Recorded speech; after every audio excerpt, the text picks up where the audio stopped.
Well, welcome everyone to the Norton Planning Board's hybrid meeting of Tuesday, August 10th, 2021. Again, this is a hybrid meeting being held at the Norton Media Center. So we're in person at the Norton Media Center, which is 184 West Main Street on the second floor. If you would like to join by video, please use the Zoom link available on the meeting agenda posted for this meeting. You can also join via the Zoom app with the meeting ID 638-929-1060. You can also dial in directly using the information available on that meeting agenda. You can also view the meeting live on Norton Cable Access, that is channel 15. In addition, please feel free to email questions to the board ahead of a meeting or even during the meeting to Paul DiGiuseppe, the town planner, whose email address is posted in the agenda for this meeting.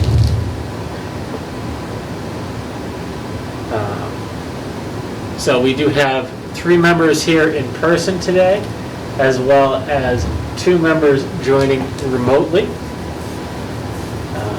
So, welcome everybody. I don't believe we have any planning board business and policies to review at this point. And Paul, I don't believe we have any bills or warrants at this point, correct? Correct.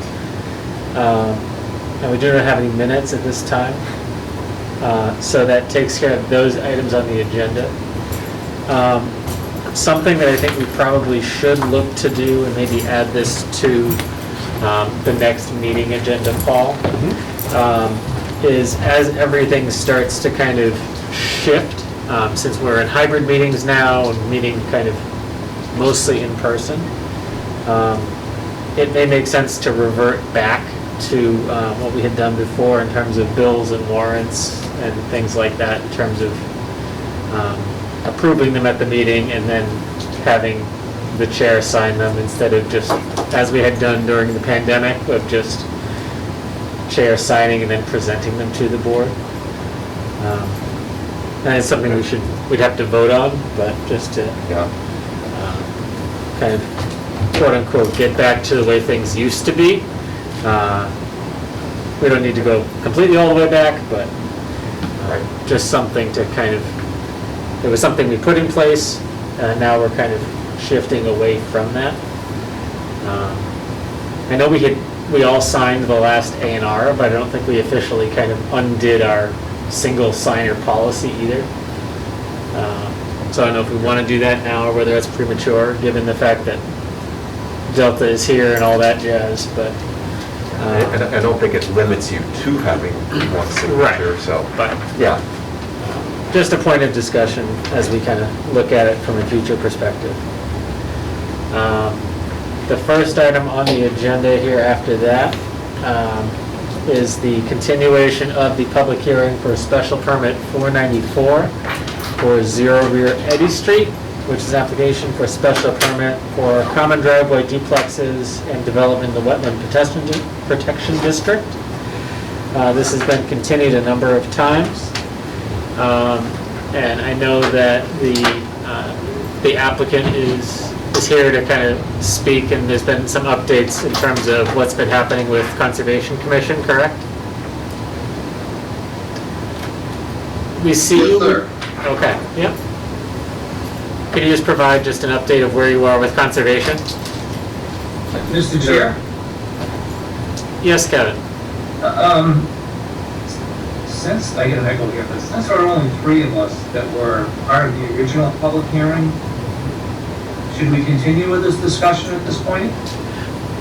I believe that we are going to continue it. I'm just letting the applicant speak to their status. Okay, great, thank you. So if you want to go ahead, Sam. Yes, we are doing it due to the simple fact that at this time we have to propose a conservation. We have a board that's going to, but from there we look last meeting from or- Can you try and say that one more time? We're kind of breaking up a little bit. I'm not sure whether the reception is bad on one end or the other, but, Yes, at this time, we are going to be going before the Conservation Commission at the end of August. We have a finalized stormwater management plan, and as well as a new stormwater management report. We were by the town's peer review. And then from there, we will be going before the board. And then subsequently, hopefully, beginning of the next month, we can come before you with a finalized conservation's, statement. okay. Given the timeline of that, would you have objection if we look to continue you to, the meeting that makes sense, I think for us, would be September the 14th? Yes, sir. That works quite well for all. Okay. Understood. So, looking to continue this to the meeting of September the 14th. Is there any further discussion? I know, maybe you'd like to make a motion or add anything further. Obviously, we don't have the full board here, but we do have 3 in person and 2 on the line. Motion continued September 14th. Second. Thank you, Steve, for the motion, and Scott for the second. Is there any further discussion? Hearing none, I will go to the roll, starting in person first. Scott? Yes. Alan? Yes. Steve? Yes. And Kevin? Yes. And I will vote yes. This is continued to September the 14th. If there are further changes coming out of conservation, it makes sense to push it back further, please let us know. Thank you, members of the board. Have a good evening. Okay. The other item on our agenda today is continued discussion around the Norton master plan. I know in the Dropbox, we do have sets of comments from Wayne, who's not here tonight. And Julie had passed some of her notes over to you, Paul, in terms of her thoughts. But we were looking to kind of roll through the second half of the report, starting with goal number 4, or area number 4 of focus, which is open space and recreation. Are there any big picture comments or thoughts that people wanted to mention before I just kind of dive right into the meat of this? If I could just a couple quick updates. So, all of your comments from 2 weeks ago, and Julie in fact has provided comments, and Wayne did as well for the whole plan.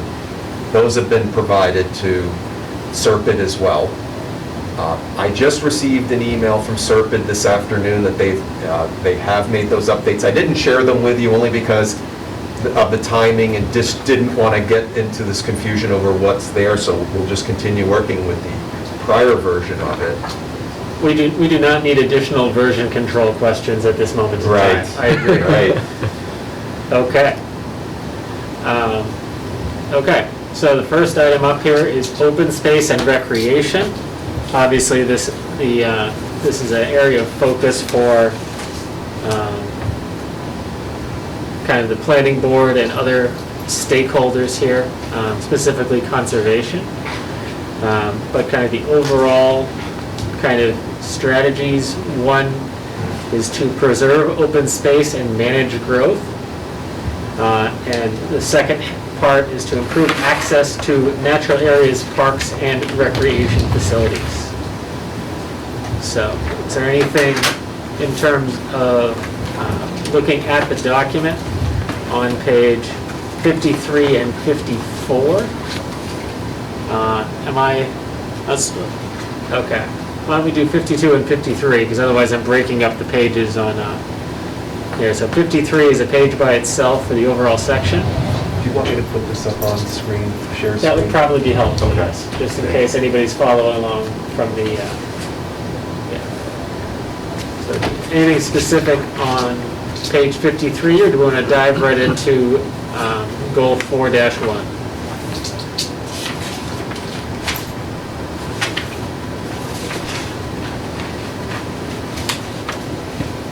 Okay, moving right along.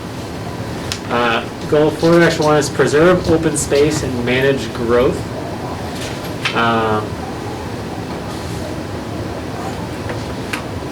Is that number is accurate, Paul? 24% of the town's total acreage is permanently protected? I believe that came right from the open space plan, but we can check Yeah. that. Okay, It's, that's significant. their Conservation Commission's the largest landowner in the town, but I will check. Yeah, no, I'm not doubting the source, I'm more just noting the percentage in a bit of awe. Maybe it's if you exclude bodies of water, you know? That might help, yeah. And then Only the land sections or something? And when you think about all of the projects that have been approved, they get permanent, protections on them as well, so. It's, Okay. considering how much of the town is wetland. Yep. Okay. So we do have page 54, and then we have the map accompanying it, which highlights all of that area highlighted in dark green, which is open space in perpetuity. There's a number of other sections for chapter 61. Let me try and go back here. Paul, is there a call out referring to what chapter 61? Yes, it is. Okay. It's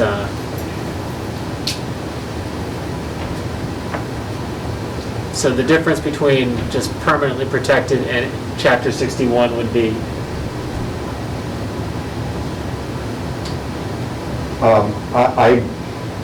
I'm not sure.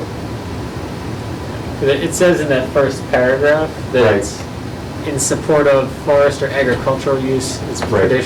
conditional protection, but in terms of I don't kind of understanding what the difference is from a practical standpoint, I'm not sure. Between chapters 61 And just, if we can look at the map, there's Yeah. the dark green in perpetuity and then separate hashed areas for chapter 61. Oh, okay, so in perpetuity could be, largely would be approved by Conservation Commission. 61 is primarily for forest and agricultural use, so this map is forest and agricultural, but also wetlands. Okay. Wetlands and other natural features that are protected, but yeah, the state has, I'm not very familiar with them, but they do have provisions for protection of forests and agricultural lands. Okay. It also ties into taxes. Yes. You can reduce your property taxes if you're dedicated. Right, particularly for the agricultural uses, there's agricultural exemptions as well. So Okay. oftentimes, active farms will get Chapter 61 protection, and that'll help reduce their property taxes. Okay. Okay.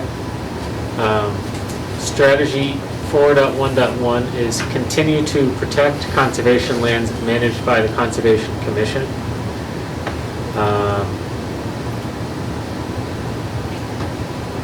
There are a number of open space priorities listed, which were highlighted in the,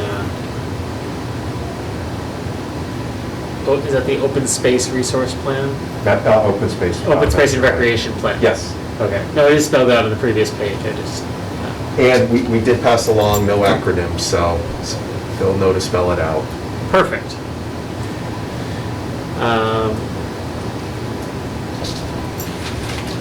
All of those areas obviously have been at the top of the list for a number of reasons. A couple of them I don't know off the top of my head. I'm sure I can find them.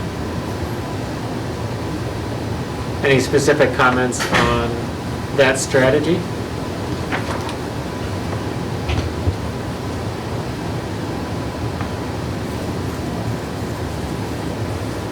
None here?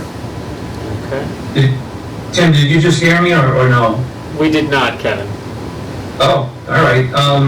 The Houghton Farm, under the open space priorities, if that's the one on Leonard Street, then we would want to strike that from this list. 'Cause- That would seem to make sense, yes. yes. Good call.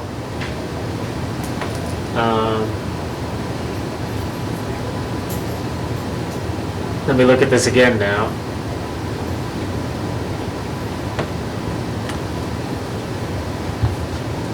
I don't think any of those other ones are the sites of anything in progress, correct? Well, possibly I'm not sure exactly where the Daggett Crandall Newcomb homeland is, but that might be where you all did an AM. It's on Newcomb Street. It is on Newcomb, right? Is Yeah. it between Newcomb and Newland? Yep. You might want to think about that because you all approved 6 new lots through an A&R earlier this year. And those 6 And lots are also up there for is sale. a newer cemetery right there as well, so you probably want to check that one out. Okay. I'll make a note to look Just at that. Mark that one. Yes. Okay. Let's see, this is marked high and flexible. With the conservation agent and conservation commission there. They would be the responsible party, but I guess we do have a role to play in that to a point.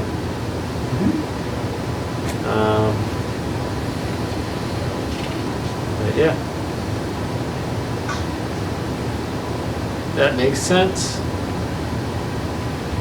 Anything further on that, or should we move on to 412?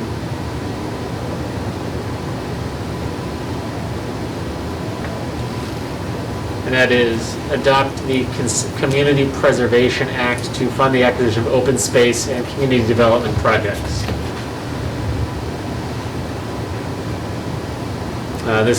This was one that is responsibility to the select board, conservation, and additional local champions. Paul, is there anything further that you want to add on this in terms of what the CPA can do, or us or anybody participating remotely? Sure. Well, the Community Preservation Act is a tool that would, if approved, provide funding sources through a fee on property taxes that could be used for historic preservation, purchasing additional conservation lands, and purchasing additional recreational lands. I was not involved. About a year or two ago, there was a movement at the town to pursue Community Preservation Act funding, but it didn't go anywhere. And I don't know all the background of it. And I mentioned that to Serpide, but we just decided, let's keep this in for now. Let's see how, if the town is willing to make moves on it. Okay. Paul, is the property tax surcharge an incremental tax surcharge, or is it an allocation to the existing property tax basis? Is it additional revenue or not? It is additional revenue. Okay. So that would be something that would still be required if this is accepted, that would go in front of a town meeting, right? In order to approve a Community Preservation Act, correct, it'd have to go through town meeting.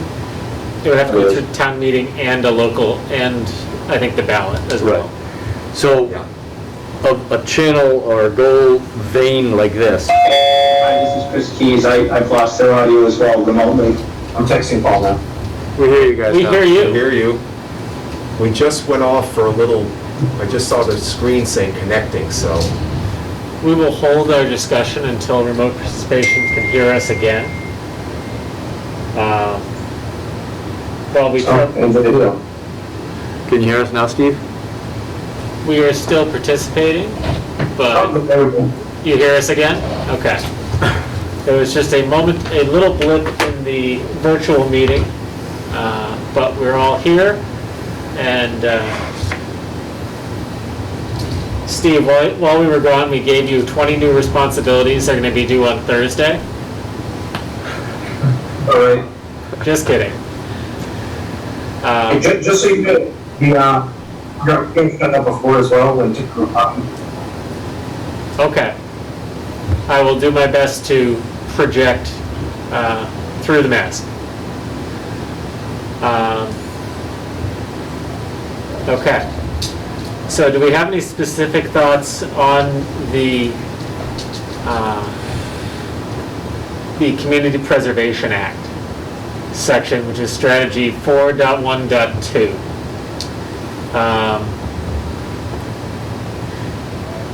I might adjust that, just the heading on that to consider adopting.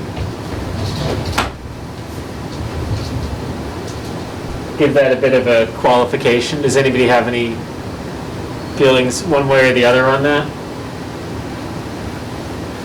I think it's kind of obvious. I don't think it's necessary, right? Because it does say over here, to approve it, the ballot measure must be put to a town meeting. So I think that's kind of obvious for consideration, right? Yeah, I think putting it forward with adopt means that we think we want this to happen, rather than, I know there are some other strategies in the document where it says evaluate this concept.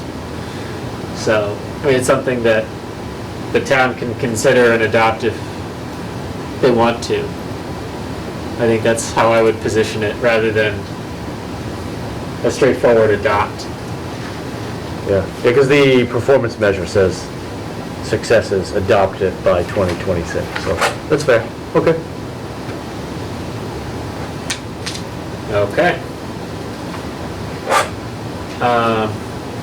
The next page, which is 57, has two strategies. Looks like one of them is missing our blue box, Paul. They already know the general comment. I'm sure the that blue box. Julie is not here, so I am putting it forward in her stead. We have continue and seek out new partnerships between private landowners, land conservation groups, and state and local governments, and explore the transfer development right bylaw. Which you'll recall, we did discuss the transfer of development right. And that should be transfer of development right bylaw 2 weeks ago. Right. Yeah, we had discussed it in another section, so it's dual-headed. Yeah, this is a complementary action. Because on the one end, it can be used to promote development in parts of one part of town and preserve another area of town. Yes. Okay. We've already discussed one, and the other one seems pretty straightforward. Is there any comments on those two?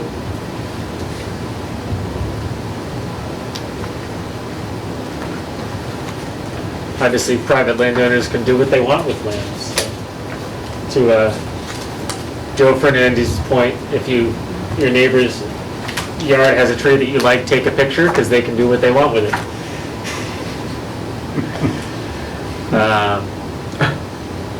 Okay. Goal 4.2 is improve access to natural areas, parks, and recreation facilities. So we're listing the 4 parks here in that existing section. Is Edith Reed not counted among this for a specific? It's not necessarily a park, but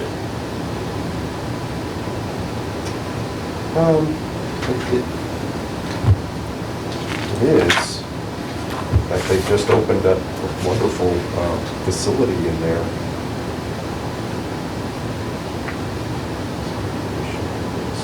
I'll ask about Camp Edith. okay. And Paul, would you also ask about the Birch Hill complex? Because I understand that the main portion of that, the field in the front, may be owned by Norton youth baseball and softball.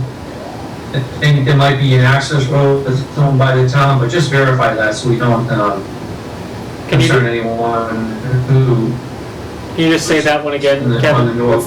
What's the name? work in the, Second bullet, Birch Hill. baseball. The Birch Hill complex, the baseball fields, I don't think they're under sole ownership of the town of Norton. That's the second bullet on page 58. Okay. Okay.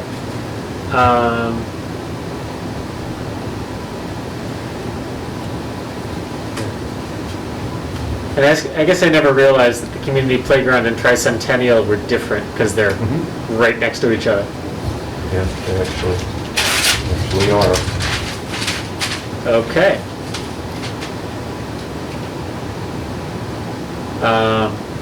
The accompanying next page is 59, and that has strategy 421 and 422. One is the Norton bike path, and 2 is safe routes to jog and walk along the reservoir. Is there anything specifically about either the bike path or the reservoir that we want to talk about, or anybody virtually wants to say? Hi, this is Chris Keys. Yep. Is it possible for me to make some comments relative to the rail trail? Yes, we hear you and see you. Great, excellent. So I just wanted to bring the planning board up to speed on some of the things that are going on relative to the Norton Rail Trail. A lot of exciting developments. We're well into the process of speaking with abutters to the rail trail. The process is going well thus far. After this process is completed, there'll be an appraiser will be hired once the 75% design plans are approved by Mass DOT, which hopefully will take place in early September. And then the appraisers would go out, appraise the value of the town's taking relative to each of the abutters. And then there would be an offer letter sent out by the town. There is a placeholder on the previous town meeting, for a certain amount of money to cover the cost of acquisition of these takings. However, we don't know exactly what that's going to be until the appraisal report takes place. The town meeting on October 25th is where we're targeting to try to have, basically, gain some support from the town relative to finalizing the town's end of this project. And then hopefully if we get that done at town meeting on October 25th, the project is on the Transportation Improvement Program for the Mass Department of Transportation for 2022. Bids would go out in July of 2022, and then the construction would take place and be completed sometime in 2023. So that's the timing taking place. I just wanted to bring the planning board's attention to the fact that there are lots of other developments taking place. Bill Napolitano from Serpad has been working 30 years to extend the Taunton River Trail down to Somerset. The United States House of Representatives just passed a $4.8 million funding of that project, and it still has to go through the Senate, so we'll keep our fingers crossed on that. But that's a material development. And then also the South Coast Bikeway Alliance, which is putting a trail from the Rhode Island border to the Cape Cod Canal. They've got a number of sections completed. There are projects that are having feasibility studies, but should be hopefully completed within the next 2 to 4 years. That group, and then the Cape Cod Canal bridges will be completed probably in 2026. And they're working, and those bridges will have multimodal transportation opportunities. And then the Cape Cod Rail Trail, there's work being done to connect it back to the bridge. So ultimately, the hope is for the next several years, you could get on your bike in Norton, ride to Somerset, connect with the South Coast Bikeway Trail, go to Wellesley on the Cape, or go to Rhode Island, potentially down to Key West, Florida, if you decide you want to ride that far.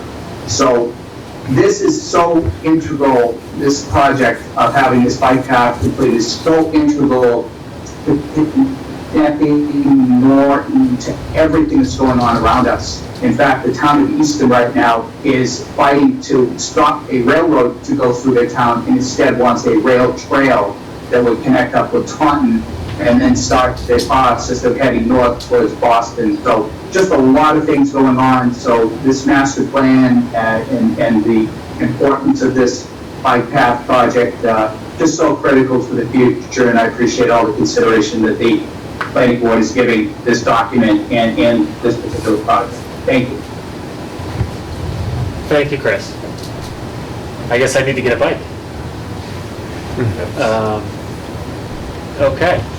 I think that gives us all the clarity that we could need on the bike path. Safe routes to jog and walk around the reservoir. This isn't access to the reservoir, that's the next page. Paul, I believe that some of this was put as a priority for complete streets, correct? Yes, Is that mentioned in these complementary actions? it is. Okay. Related plans. Well, it's a related plan, the complete streets prioritization plan. Right, but let's see. Let me try and skim here to 7.1 and see if that calls out complete streets specifically, but 7, I'm trying. yeah. Yeah, just to make sure that, I think it's helpful to let people who are reading this understand. 713, Tim, on page 92. Yep, okay, complete streets, perfect. Yeah, but kind of as people go through all of these, just kind of seeing everything that has been discussed, and they're seeing everything kind of come together rather than here's all these new things that I haven't seen before and that I haven't talked about, but Right. it's kind of a realization of everything that is coming together. Well, I think that's an important part of our narrative as we bring this forward, is that a lot of these are initiatives that are ongoing.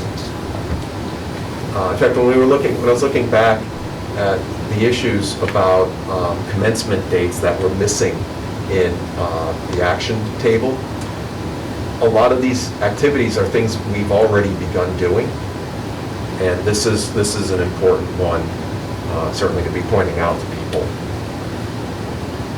Okay.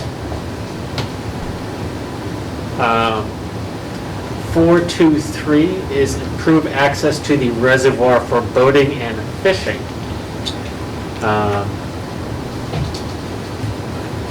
I think that speaks to itself fairly bluntly, and I know that anybody who's on any of the Norton Facebook groups has seen a number of rants about this.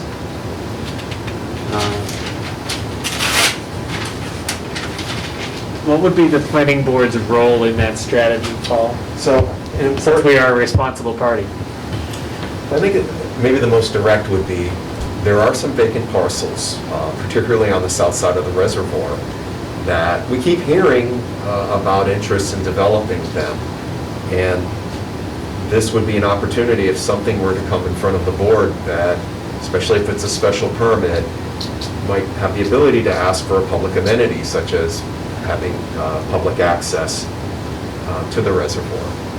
We've discussed this with certain applicants, that we were concerned about, the people fishing right at the bridge, and they're just feet away from Mansfield Avenue. And we would love to have a safe place for people to be able to fish. So when an opportunity comes along for future development, we need to be thinking about that. And we'll continue, when we meet with applicants, to tell them that's something we're wanting to ask, that's something we would like to see them provide. Okay. And the Norton Water Access Plan, is that something that's scheduled to go before town meeting? Since it's supposed to be implemented by the end of 2021? And I don't know now what's going on with that. That was, I believe, that was in conservation's shop. Okay. Let me check the status of that, because everything's kind of in limbo over there now. Yeah. If we need to adjust the performance measure date on it, Right. then maybe that makes sense. Right, I mean, that's part of the challenge, is without the conservation director there, this is a little tougher to. This entire section becomes more of a challenge, yes. Right. But these dates are, they're guides for us, but we'd like to be accurate. We really don't want to have a whole lot that we're late on starting. Yes. But I know they've been making, they were making progress on this. Okay. Sounds good. So, Mr. Chair, just one comment about the performance measure. I think I overheard, and Paul, maybe you can talk to Mike Munis, but I think I overheard on one of the select board meetings, a discussion about the 237 Mansfield Ave, the rental agreement, and that's where Norton Kayak Company is located right now. So check with Mike to see if that timeline of 2025 can be moved closer or moved up based on whatever discussion I only heard bits and pieces of. Okay. Yeah. Thank you, Kevin. Well, Yep, we'll get it. Okay. 424 is improve ADA accessibility of parks and recreation facilities.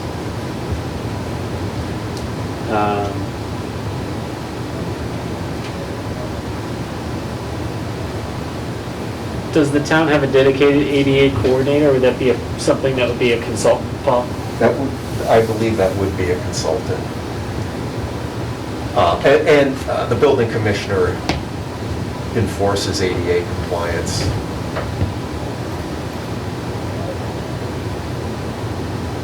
Okay. I like this protest a little higher and flexible.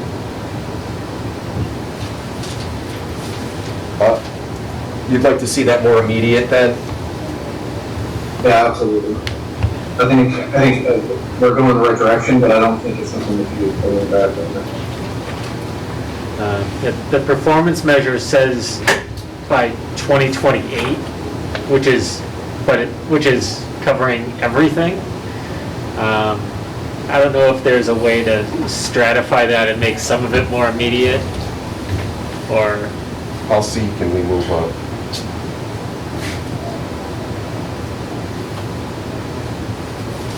Yeah, because obviously there's a lot of pieces to a lot of boxes to check if you talk about update parks, all parks and trails, but if there's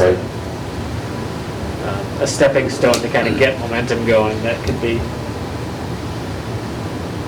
Yeah, I mean, I'd say a higher priority. I mean, right now it's accessible, so I mean, it's more of an immediate, and I understand it'll take quite a bit of time to get everything.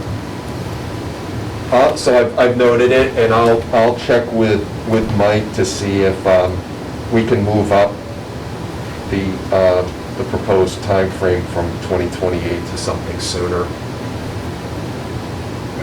Yeah, I didn't even know that there were swings in the parks. This swing. As you all must know, my daughter's in Vegas in a wheelchair. She has to go over a curb just to get to school every day, so that's the priority for me.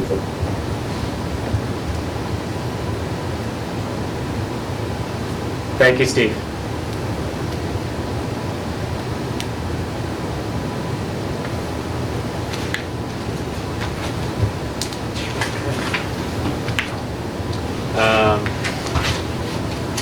So we have action items on that with town manager. 425 is expand outdoor passive and active recreational activities to promote healthy, lifelong experiences. It's kind of an overall quality of life goal.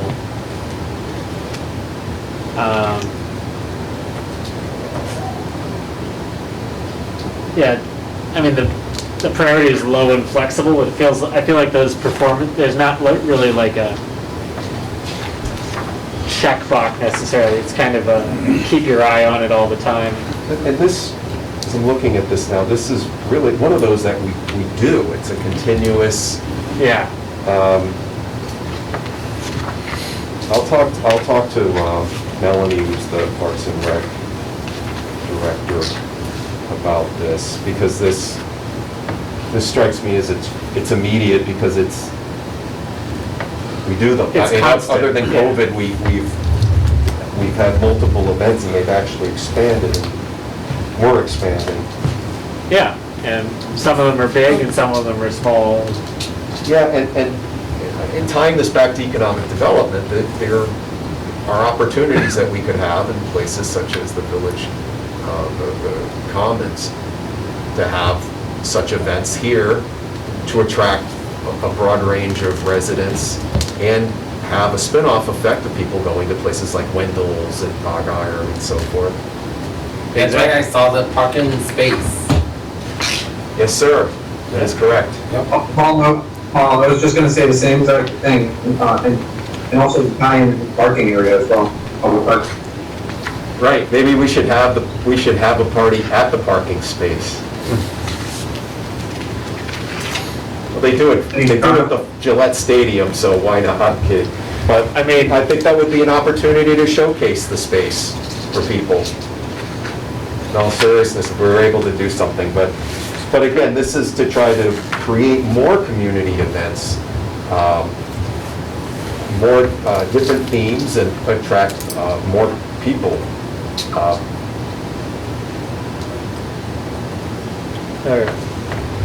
Okay. And that takes us out of section 4. Is there anything further on that before we move on to natural and cultural resources?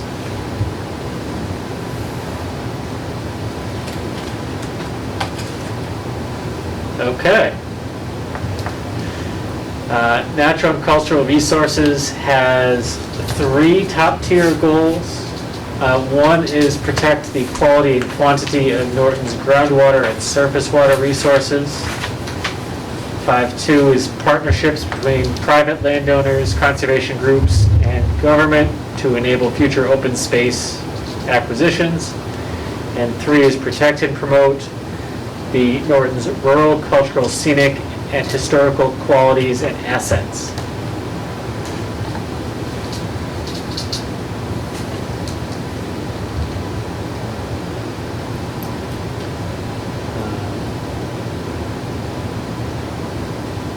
Okay. And 5-1, again, groundwater and surface water. Looking again at page 66 now, for any of you following along. This has a number of 3 different sub-goals here. The first one is streamlining the review process, continue enforcement of environmental bylaws. And there is a complementary action there with our user-friendly development and permitting guide.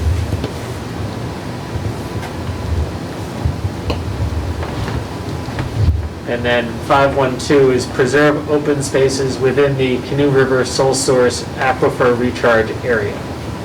That one kind of continues on to the next page, as well as the map. Well, just as an example here, you recall the DOT property that was rezoned, and a portion of that's within the Canoe River Aquifer Recharge Area. Remember the conversations that there were issues about lands along 495 that were in conservation that they would like to reposition closer to the Canoe River. So that would be something we need as a project goes forward with that we'd want to ensure that we could take advantage of protecting the Canoe River as much as possible. And, well, in this case, too, preserve the open space. So we'd love to see a passive trail or something, as long as it doesn't impact the aquifer or the river itself.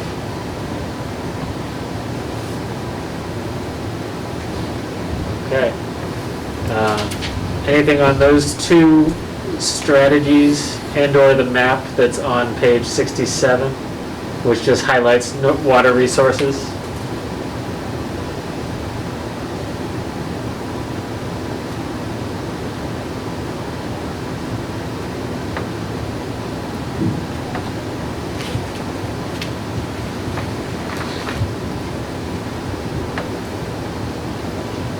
Okay.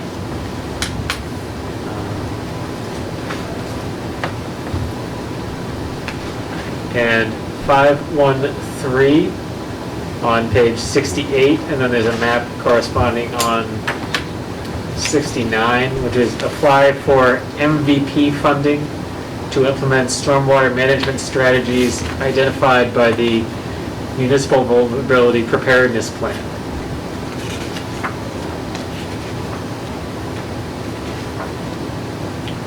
And again, we won't have acronyms there, but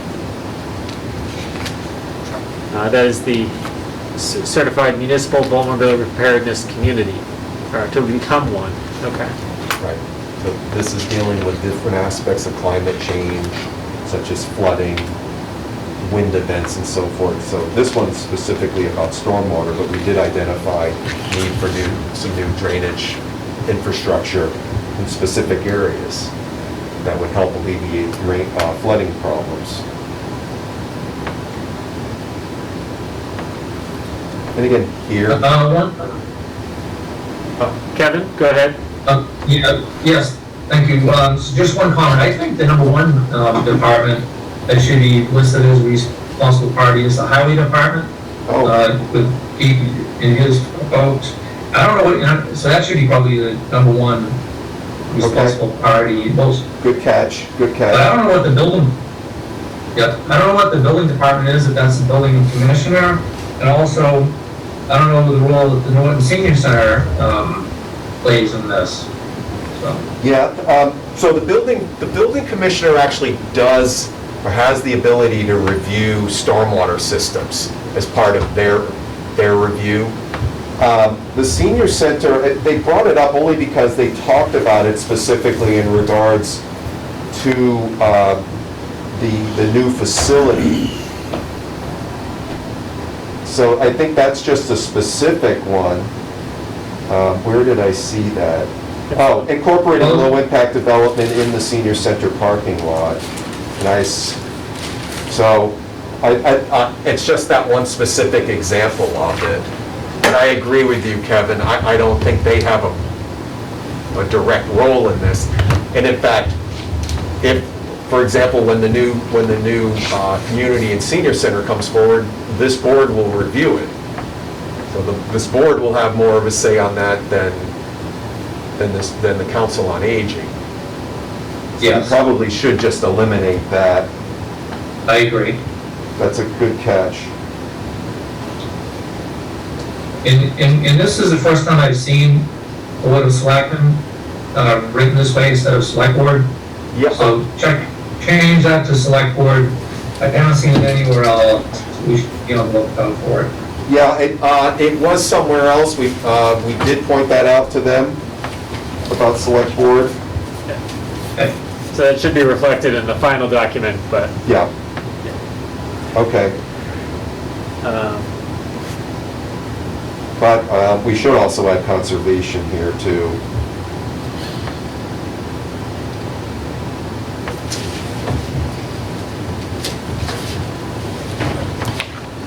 okay. Actually, we actually have a stormwater review committee. That's all of these people plus the Board of Health. Maybe that's the authority.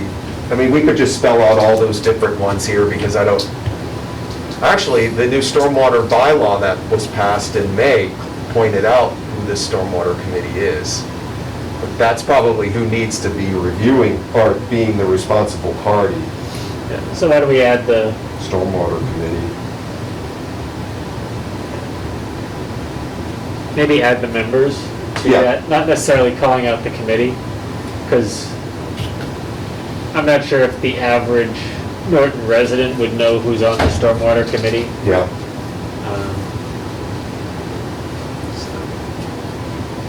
Well, members change, so you should list the community nominees. Yeah. The only other one that Not is names, health, but the roles, I meant. and I just need to see if, I can't recall if the health department, the Board of Health is on that. Okay.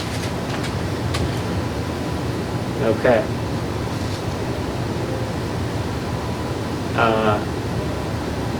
Goal 5-2 is a sole strategy one that kind of repeats from what we just looked at, which is establish partnerships between private landowners, land conservation groups, state and local governments to enable open space and habitat area acquisitions.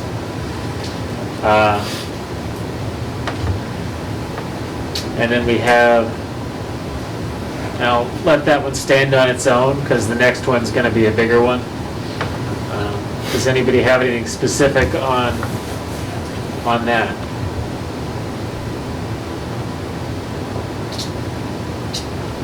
Okay. And 5-3 is promote and protect Norton's rural, cultural, scenic, and historic qualities and assets. This has a number of sub-strategies here.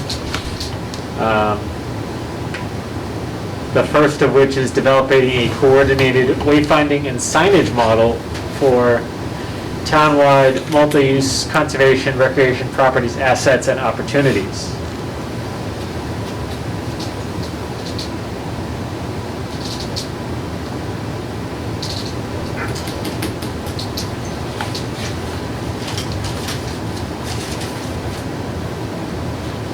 I walked by the old Norton Public Library, which was built in 1887 and was abandoned back in 1991, and I walked by the side and thinking, what could go into that old library? Maybe a museum, or maybe a cafe, or a bookstore, or a TV studio, or anything that could go into this old library. So, because it will be a shame that if we left it abandoned.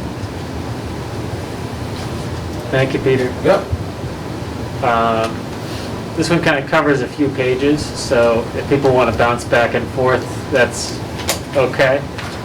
I guess on page 73, Paul, where it's calling out specific businesses and institutions, I feel like there's the dichotomy between the historic places, open spaces, and historic areas, and then it seems like a difference. We're talking about like a unified wayfinding system, and I don't feel like, not that I don't love Bog Iron and Windles, but I'm not sure if they belong on the same kind of wayfinding system as the old Norton Public Library. Am I? Well, so wayfinding, so in that example, you could use wayfinding signage to really demarcate the village center, which has those true historical assets like the old library that Peter pointed out, but right down the street from them is Bog Iron and Wendell's. So the idea that signs could be used for pedestrians and cyclists to be able to know where and how far all of those things are within the village center, and know that within the center you do have a park and you have some historical areas and commerce. So that kind of sign, rather than a marker, here is Bog Iron Brewing. Right, this could be a map, something, nowadays they're digital, a lot of them, but you would use a branding, particularly, you would have a symbol of some sort, but then you would just identify this as the village center area, and here are the different places you want to go visit. Okay. If I can add to this as a, not a planning board member, I mean, I'd be happy to put my company name on there as well. I mean, we're in the center, I'm a stone's throw from Bog Iron and stuff. He is. Well, I think if we did that, Steve, we'd be looking at a source of revenue for the town, so. I'll go for it. Okay. Well, Again, that's not as a planning board member, that's just what. understood. But this is just representing those different places or assets that we're really trying to highlight, call out. But they're just examples, right? Because it says includes but not limited to the following. Exactly, and again, like with the historic places, a lot of them are within the district. And, we might look at different areas and want different types of wayfinding to promote those areas. Or we could come up with a unified theme and just say, this is what we want, this is the branding for Norton, and here's how you get there. Then maybe there's a piece of outreach to businesses and institutions that want to be represented on it, Yeah. To Steve's point, Yeah. I'm sure there's many like him that are in the area that would love to be part of that. Right, and now I've seen wayfinding using digital signs that are weather protected, and you would just work with the businesses to put them in that. Think of the old malls and their kiosks. Yeah. This is just a high-tech way of doing that. As long as nobody hacks it. Okay. I think that makes more sense now that we've talked it through for the wayfinding there. Is there anything further on that? Or move on to 532? Which is encouraging collaboration and coordination between all of the historic bodies here to create and, yeah.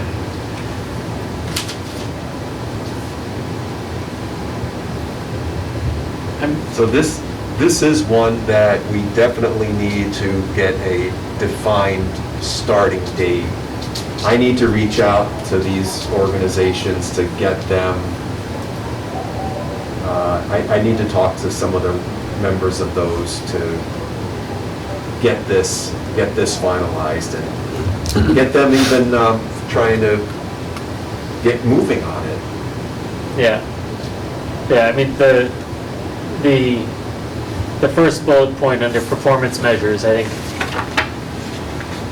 is very basic in terms of clearly defining the roles between the agencies, and if they're the same, investigate the possibility of merging.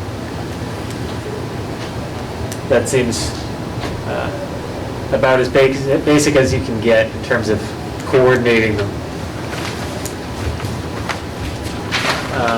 The low and flexible seems to be, I think, the appropriate demarcation for that. Anybody else have anything further on that one? All good?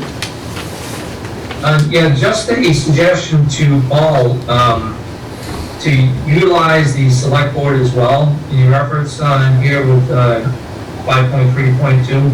Yep. Because they really have a leadership role in what we're trying to accomplish here. Right.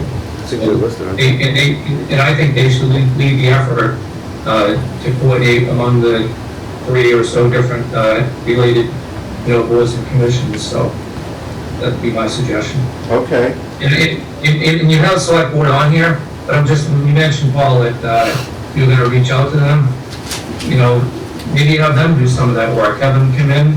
A lot of times what the select board will do is they'll invite the chairperson of any committee in to just give an update on what they're working on, how things are going, what their roles are, and that kind of thing, oversight. And then it helps the select board understand what's going on in town.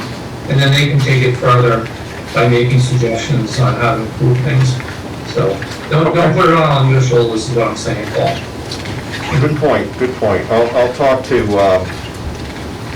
to Mike as well and try to get that going. Great. Okay. I think that was a great thought, Kevin. Yeah, very good. Okay. Services and facilities. So this is again on page 76, 77 to start. There are 2 high-level goals. One is replace, modernize, and improve aging town buildings.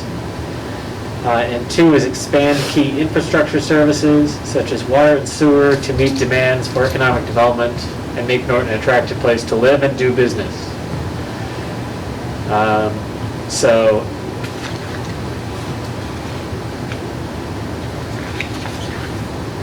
moving on moving across to 78 and 79, obviously replacing and modernizing town buildings. We took a big step in that direction at the last town meeting for 611 in terms of the new town hall and senior center building, which has a lot more steps in front of it, but that one's moving. Are there any other responsible parties who should be on that? Permanent Building Committee should be on there. They are. Kevin, I know you were instrumental with this. Well, select board? Kevin, I, defer Yeah, to. well, yeah, the select board should be, definitely,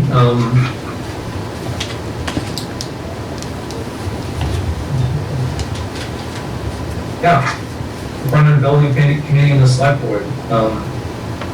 I don't know if public works belongs on there or not, but I guess as far as maintenance, they should. We don't even have a public works department, do we? It's highway. Yeah. What I was gonna say about this is, we should probably update some of these statistics when it comes to the wells. And I think I have a quote of 2007. Serpent should be able to get more recent information than that on page 77.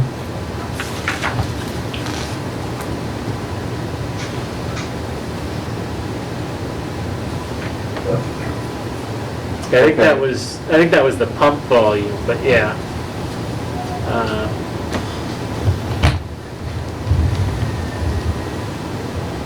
Okay, I'll ask them for that. But this really falls under the permanent building committee. I mean, they're the number one responsible party. And not only for these two projects that they're working on now, but they have, solicited envelope studies for all of the public schools, as well as the library and other town properties. And, the window project at the school, for all of the schools, they are involved with that. So the permanent building committee is really the number one owner of this particular goal. Okay. Now, from a organization perspective, we list all the town buildings in this part, but the sub-strategy here is just focus on the town hall and senior center building rather than. Does that inventory belong somewhere else in the section?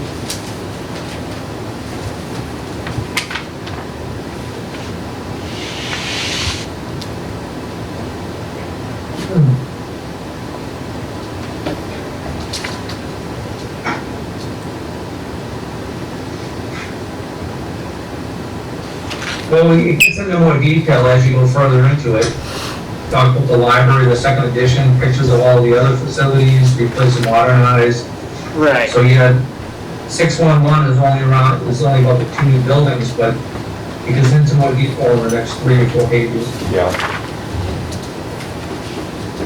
Is it worth just bumping that ahead of 6.1 and having it be just like a part of an overarching? Like before page 78, so after. Move 79 and 80 to after page 77? Is that? Yeah. I mean, it ties with the map a little bit, right, so.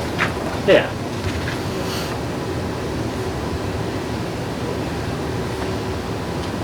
Okay.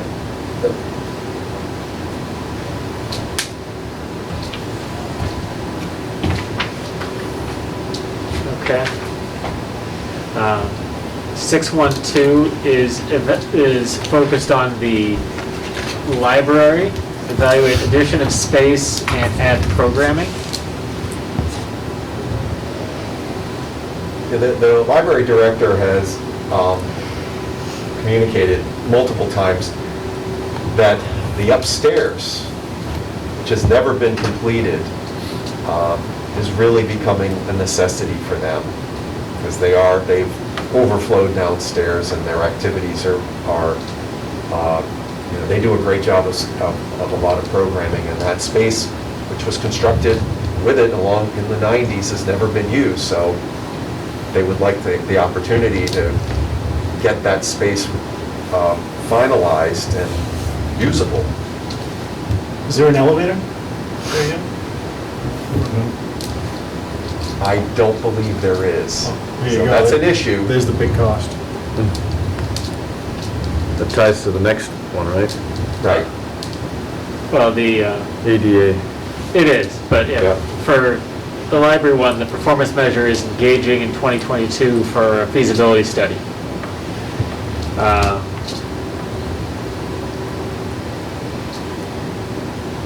Should we add a secondary performance measure in terms of acting on that?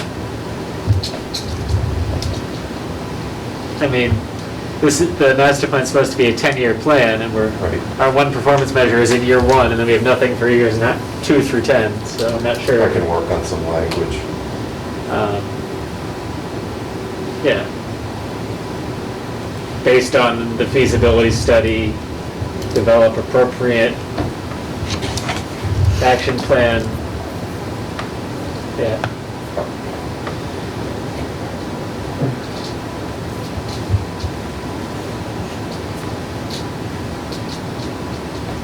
Yeah. And ADA is also mentioned in that section, Scott, on page 82. Yep.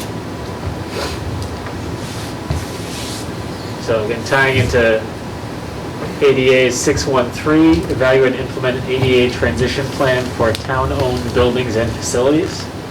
So just back on page 82, Paul, I think the language is in there, where it says pursue grant funding to support its development and construction. So maybe just capture some of that language Yeah. into the performance measure. Sounds like it's already in there, just not called out.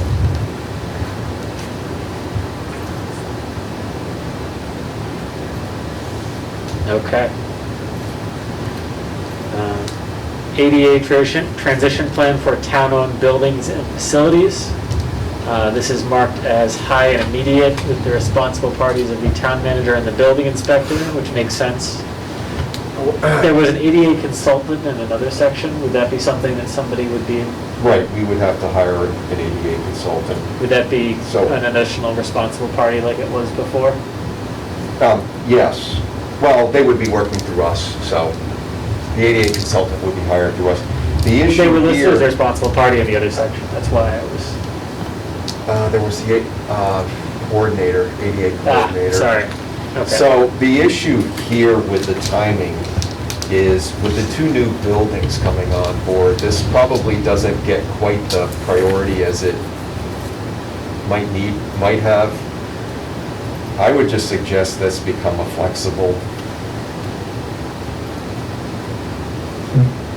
So, Because we're, you know, the 2, you know, we have, this would only be applied to town buildings, which would include schools, but, you know, we wouldn't be doing an ADA plan for the town hall and the senior center, since they're both now moving forward with new facilities, so. I think we would be better off if we, and I've started having conversations with Serpent and the town manager about this. And I think if we were able to just push it back a few years as a priority, maybe 2 or 3 years, and then focus it on the remaining public facilities. and the performance measures apply for a grant, for an Right. evaluation and transition plan. I assume that the easiest part of that plan would be eliminate the town hall and senior center, which aren't ADA, and these new ones are already in progress. No, it would be, if we did that, it would be, well, we wouldn't want to do this now with the new facility being built. So if the facilities were not being built, we could then go in and use this money to help upgrade town hall and the senior center. Right. I mean, I guess at this point, we're just saying, well, it doesn't make sense because those buildings will be built in a few years. So why spend all this money on a very temporary fix? Well, in the write-up here, I think they capture that, right? I think the intention of it being high and immediate was in relation to increased liability for ADA-related violations. It's halfway down the paragraph. Sure, And then at the very sure. bottom, it says that, the newly proposed and recently funded town hall and community center will also comply. So I think it's just really Yeah. kind of setting it as a priority for buildings that are not necessarily in new construction scope. Right, but this grant is specifically to go in and do evaluations of existing buildings. Can those be excluded? Well, you could, but I guess the question would be, you're taking your two biggest ADA compliance issues off because we're building new facilities, so Yeah. I guess the question would be, what's next? I mean, we have the police station, the library, and schools. Are those in such need that we need to do this within this year? I would just say. Yeah, I mean, as I said, my daughter has to go over a curb to get into school. But I think it's just setting up a self-evaluation and transition plan. Okay. Sorry, Steve. So, I mean, we could just focus this then on, particularly on the two non, the school, the Yeah. town hall and the, okay. Yeah, I mean, Well, everything else is gonna have to be evaluated anyways. The two new buildings are Right. gonna be Right, money. but you won't do that through this grant. That'll just be done through the construction process, the permitting process. right. This is to go into existing buildings and get them Yeah. corrected. Those existing buildings are there today, and they'll be there even after the new town hall is built, so.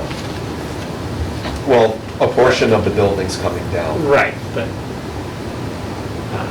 but in terms of the other town buildings, like the schools, those aren't those haven't changed, so. Right, okay. Let me take this up with Mike. Does the grant apply only to the plan, or can the grant be applied to I think it's just, construction or execution towards the plan? Well, it would be the audit. Okay.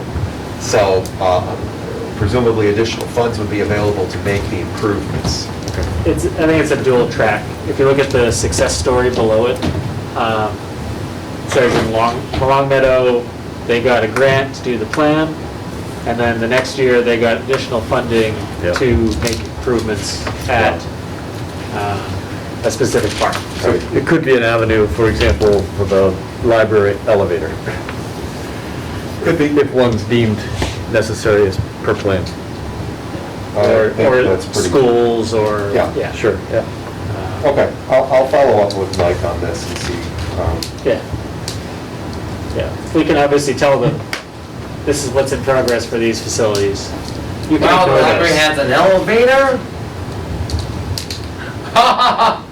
Okay, And Paul, if you need more time, you can certainly push this out a year or two.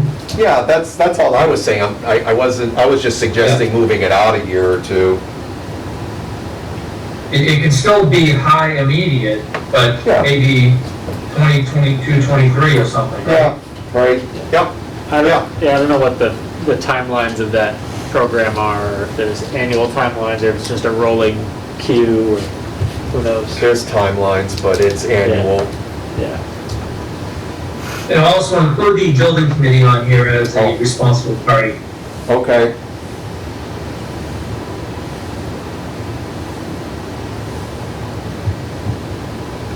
okay. Next one's a doozy, huh? So, 614 is preparing Norton buildings to respond to immediate and long-term climate challenges.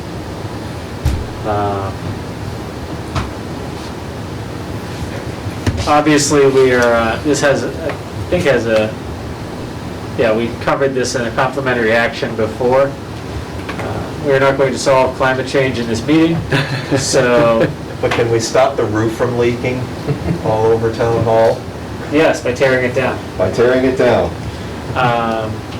So, yeah, the performance measuring makes sense. Renovate buildings with infrastructure. As we noted above in the mitigation planning. Are those the responsible parties correct there? I'm noticing Alnylam there. And I'm not sure what role they would, I know they were they were listed as a stakeholder in something else. Oh, they were in the MVP. No, this wouldn't, no, you're right. Sorry, how did I miss it? They were a stakeholder with the MVP plan. Yeah, I mean, they're complementary actions, so I can see how you would Yeah, keep the responsible parties the same, but. right, but this was the MVP committee. Yeah.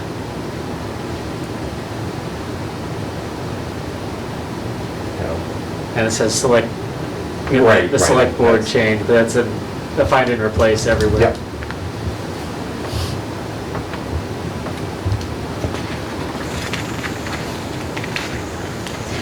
Is there anything else on any part of 6-1? Or are we good to move on to 6-2, everybody's favorite subject?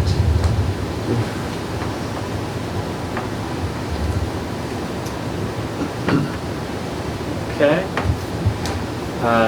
6.2 is expand infrastructure services such as water and sewer to meet demands for economic development and make Norton an attractive place to live and do business.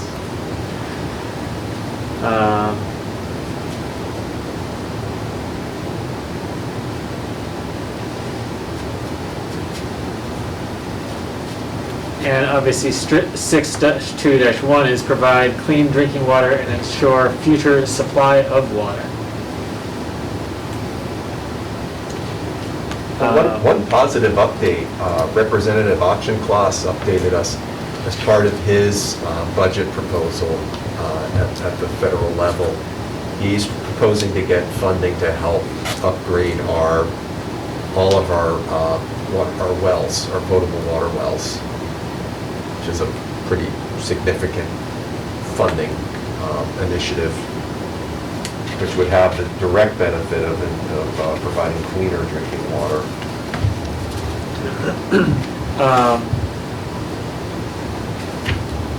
Just from a specific to 6.2.1, there is, the manganese stuff is mentioned in the initial section, but there's nothing mentioning that in that strategy.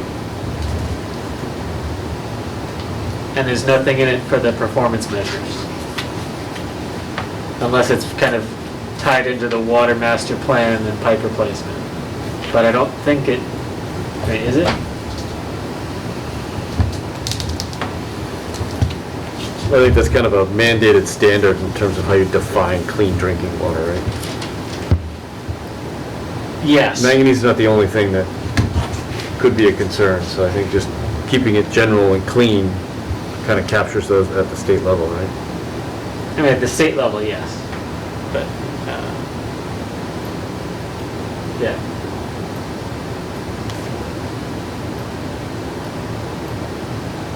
I mean, is that part of the water master plan, Paul, do you know? Or is that something we would have to ask? That's something we'll have to ask them. Okay.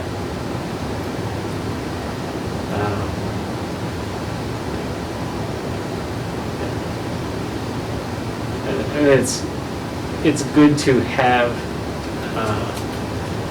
I think that the language around that in that introductory section might rub people the wrong way. You're talking about the last sentence there? That last sentence there, Has yeah. been mostly resolved, And, no longer widespread. yeah. Well, we have seen well, my understanding is we've seen a reduction in complaints and issues raised over it, but. I think reduction and mostly resolved are different. Okay, so. I think there's been improvements. I would just remove from the word "so" to the end of that paragraph. Norton recently installed a manganese filtration system, period. Yes. Norton should Yeah, continue to okay. focus on maintaining and improving. Yes, Perfect. I agree with that. Okay. As somebody who had to watch that one 3 times yesterday, I am, Really? yes. Oh.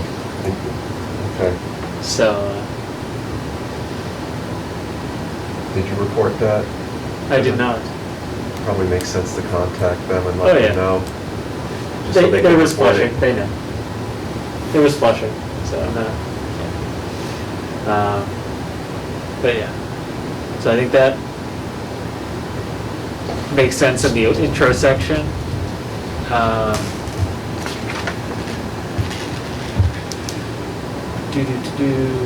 Yeah, I mean, if there's, yeah, I think with that adjustment, I think that, assuming that that's part of the water master plan, which I assume it would be, I think that works. Does anybody else have any other comments on this one? Since I know pretty much anytime anything is put forward in town hall, the rejoinder is, what about the water? So.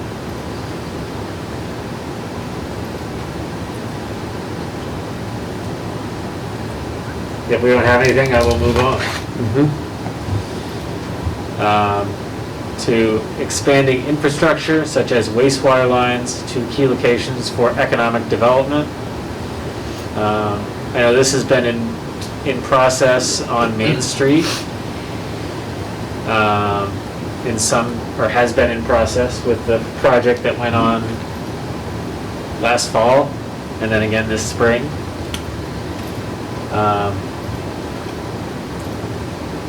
So this is a real critical piece on a number of fronts, but it's important that you begin coordinating in earnest with the Water and Sewer Commission where particularly the next big sewer line project is going to go. Because I'm going to make the case that it needs to tie in with economic development. So, just as a simple example, do we continue expansion down West Main Street? Do we bring it up Mansfield Avenue or something else? But where they do that, we need to be coordinating with them with zoning, with other regulations that this plan calls for. Like what we did with Village Center Core. I mean, the Village Center Core took up a portion of the Seward area, and we may want to, whether we take Village Center Core and extend it down to the Housing Authority, which is where the current terminus is of the sewer, but we need to work with them to figure out where their expansions are going and have that conversation about the tie-in with economic development. So for that section under responsible parties, should we add in the EDC? 622? We could add EDC. I think on the spreadsheet, I know we were added. They just didn't go back to update the text of it, but I'll make sure EDC, that they're there. Yeah. Okay. And Paul, in this entire goal 6.2, I like the thinking there as far as tying into the demands for economic development, but also need to consider the natural resources and the wetland protection of the watershed area, as well as the river aquifer and the Lake Winnicott, that whole area. Right. So that should be part of the expansion plan as well, not for economic development, but to protect our water supply. Oh, absolutely. This wouldn't, right, so the water and sewer plan would take into account all of these other needs, certainly. This is just a specific that we want to ensure that there's an alignment between the infrastructure expansion and economic development. But certainly if there are priority areas that are experiencing, let's say, septic issues, and those are creating environmental problems, then, that's a public health issue. that certainly needs to be addressed as well. And it And does, strategy 6.2.1 speaks to this, but it's not in the heading under the goal 6.2. It doesn't reference, ensuring future supply of water. I think it should be in the title somehow. It should be included in that title Okay. under the goal, because it's the first strategy listed, but it's not listed in the heading of the title. Okay, we can add that. Because I know there's a big focus on economic development, but I don't want to forget the protection of natural resources. For example, Condyne obviously expanded the sewer line all the way to halfway down Leonard Street. We could tie into the backside of that sewer line and extend it all the way up and down Plain Street and further protect the water supply for the future, So, it would have zero economic development aspect of it. It would have full, water protection aspects. Right, certainly. Yeah. And certainly having sufficient water supply is a great economic development benefit, among other things. So, right, that's a fair point. We just want to be able to have the conversation with them again when as we think about economic development. But absolutely, those other things are crucial as well. yeah.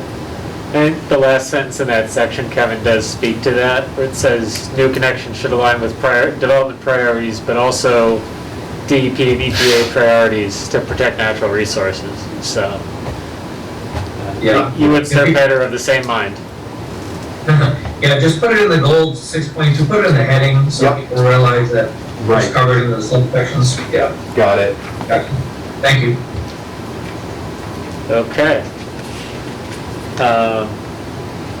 6.2.3 is ensure reliable access to electricity and broadband internet.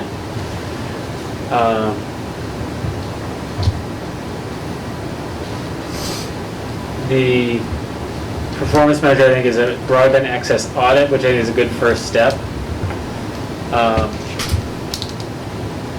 Paul, I'm not sure, even though the electricity is highlighted in the heading, there's not really anything about electricity in the entire text of the strategy. Yeah, it's mostly about internet service.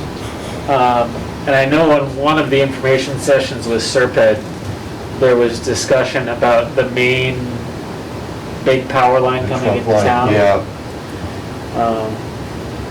So I feel like that needs to be, I know we talked about it, I know they took notes on it, so I feel like we should make sure that if we're going to talk about electricity, we use that. So it mentions in the right-hand column, second paragraph, Norton would need to create a dedicated department to help start and run. Municipal broadband, yeah. But it talks about, unlike other communities, already have an electric department, right? So I don't know if that gets pulled into action, consider forming a department that then has ownership. Yeah. Because there's really no owner to it right That's a now. big, yeah. This may be more of a game show question, but do you know the last time the state of Massachusetts issued a public utility for electricity? Yeah. It was about 1911, 1912. I think that's... Should it even be in here though? That recently, huh? If it's a real goal that we want to take on and achieve in the next 10 years, and it's in this program, it needs to be pitched a little bit more aggressively than the feasibility study in the next 10 years. I think the feasibility study is just about broadband. It's not talking about a public electric department like North Attleboro has, or... Right. Or Mansfield, or Taunton. So we may never come to a successful resolution with this, but the idea of all of this, as we know, is to solicit and document public comment and concerns, and we did that here in the strategy. The little blue box on the bottom right, I think, is perfect. A little flexible, to do further research and collect community feedback to better understand the issue. And that's all we can do at this point. It's good that it's included, but in all likelihood, unfortunately, I don't think we're gonna have 2 carriers or a municipal service in the future, but it's good that it's in the plan. Should we change the performance measure to include conduct an electrical reliability and broadband audit? I feel like they'd be separate deliverables. Okay. So, Because I think part of the disruption here is the whole concept of intermittent or restrictive options for broadband, but then also the reliability of the grid in those certain areas. yeah. So I almost feel like that's gonna Be a secondary measure. be a secondary measure. One is broadband audit and one is I'm not sure. reliability study or resiliency. That was the word I was looking for, resiliency. Yeah. Yeah, with that trunk line. Because it could change bylaws in terms of how new grid components are put in the town, you know? Yeah, I don't know. Or if there's a modification to one, how it's handled. Instead of hanging everything up from trees and then having them blow over. Trees fall over? What? Okay. Okay. Is there anything else on number 6 here? Or should we move on to 7, which is transportation? So just a suggestion, Paul, have Serpent do a search and edit for any reference to public works and change it to highway department, just Yeah. to make sure that we have that there. Right. We'll get it. Okay. Transportation and circulation, we are on page 88, 89. Looking down at ourselves. So again, this has 3 high-level goals for transportation and circulation. Complete key transportation projects to improve circulation, safety, and appearance in Norton. Work with MassDOT on traffic and safety improvements to 140 and 123. And work with GATRA to improve access to Route 8 and 140. With 18 and 140. Yeah, it should be 18. I was going to say, It's- somebody help me where Route 8 is, but yes. No, it's 18. That should have been Route 8 corrected. is the route that goes from Taunton to Target. Yes. Okay. So this is going to be a big section to go through here. I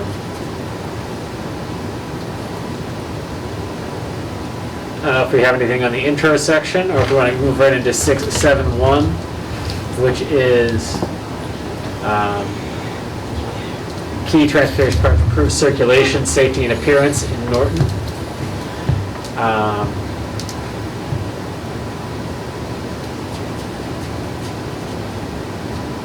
So obviously 7.1.1 on page 90, and then 91, which has some of the alternatives that we've talked about, which is resolve the alignment of the village green to improve congestion. Do we say reduce congestion? Improving congestion makes it seem like we're selling Benadryl or something. Well, it's COVID, so Yeah. reduce congestion, yes. And complement growth and vision for village center core.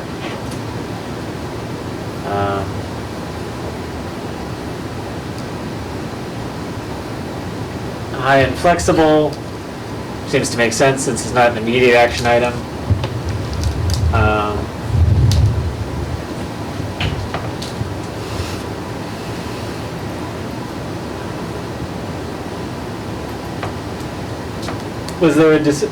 Was there a specific, so we just chose B and C to highlight here? Is there a reason they didn't show the other ones? Because these were the 2 biggest vote getters. The others didn't score very well. But again, this is just what the preferences were. I mean, as you start getting into the engineering of this, that's when, you know, the real shape of this will take place. Okay. Yeah. It just kind of taking it out of context as one document. Obviously, we know that A, B, A, and D existed. I think it was just 4, right? Just for, But we're calling them B and C in the document. I almost feel like we should just say, like, based on feedback and priorities, 2 alternatives from that plan remain the best options. Yeah, how we. Here they are, Yeah. rather than continuing to call them B and C. Does that make sense? yeah, I'm just, Unless we don't want to lose focus on the other 2 alternatives, because But we don't show them, so. So you're saying just identify that there was an A through D, and that based on priority voting, these are Yeah. the 2, but the others are available, maybe reference that. It says that it's in in the the plan, text. it's in the, It those. says in the text, it proposed 4 alternatives in the first paragraph. And said, and I say, based on feedback and priorities, 2 remain the alternatives. I didn't see that. It's right in, so Page what's 90. wrong with just leaving them as alternative B and C then, if it's covered in the text? there we go. Oh, 4 alternatives there. I don't know. Because we're not showing A and D, and people, I feel like, again, looking at this as one document, that to serve as the guidebook, we don't want to, like, especially because we don't reference, well, we do reference the village center vision plan, but I feel like it's just cleaner to say these are the 2 preferred alternatives. I think, So in that paragraph, maybe we put proposed 4 alternatives, and then put A, B, C, and D, and then add a sentence to that paragraph that says B and C were voted as the top Yeah, preferred. it says it right in the next one. Well, it doesn't say how they got there, though. Based on feedback. And sometimes with these projects, we often overlook the do nothing alternative, and I know that based on the facts, the number of accidents and the feedback from the residents, that the current option is not, you know, preferred. But if you look at the bullet points, you know, both of these options create an intersection that's harder to cross on foot. So as we get into, we're trying to create, you know, a walkable area here. So all of these are contrary to what we have today when it comes to crossing on foot. So I think we should always include, you know, the current do nothing alternative, because you never know, once we get into the analysis with engineering, that maybe keeping it the way it is the best option. But so I think we ought to at least list do nothing as an alternative as well. so what if we, if that last paragraph that starts a more detailed concept and cost-benefit analysis should be performed between all 4 alternatives? Was do nothing one of the 4, Paul? Yeah, That was A? Yeah, I think so. I think so. yeah, and D was the Because- wagon wheel. D was Because Foxborough Senate smaller. everybody who put their little sticker on it, including myself, you know, we don't know what the engineering cost analysis is gonna look like, or feasibility analysis, or acquisition of private land, or any of that kind of stuff, so. Right. Probably should leave all 4 of them on the table. Right, and at that time, when we start getting into the analysis, we will pay more for more alternatives to be reviewed, and maybe there's a way of winnowing out at that point. I mean, B and C were just a vote by the public. But it wasn't, an engineer might look at it and go, there's, a significant problem, or I don't know. I'm with you all. Let's just keep the option open. So I'll modify that to just, For completeness, should we add the A and D versions in here as well? Like, was this copied from something else, or is It it? just Yeah, came it's from, coming it from just the came from the Center plan, the, That's a copy paste, yeah. So if we can just add them in there, just, you know, for it to be a master plan, maybe more complete. yeah, we will add A and D to it. And also the gap for 140 bus needs to be reinstated for the Wheaton students and for your student, because I relied on that route to get to and from Mansfield, and Gatra took that route away because of the pandemic and low ridership, and Gatra needs to seriously rethink to restore the 140 shuttle bus to Mansfield and Norton so that people can use it, and I've been taking a Uber ride to Mansfield and Norton, which is $12, and the Gatra ride is $1.50. That's a big difference. That's big, yeah. So Gatra needs to seriously reconsider to restore that rule, right? Okay.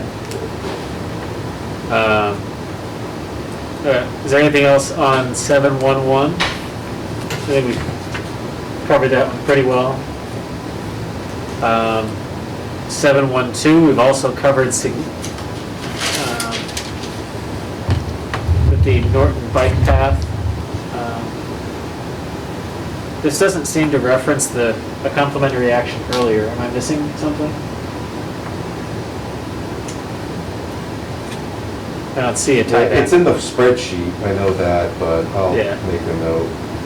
So we definitely covered that one tonight.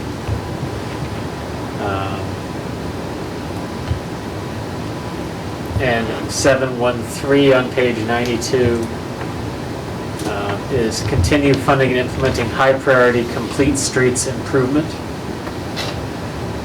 or improvements, I should say.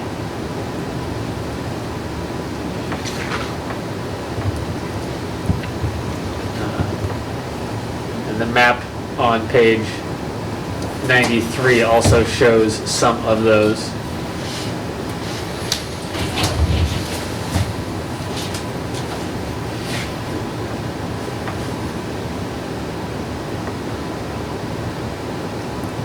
Any specific comments to complete streets section here?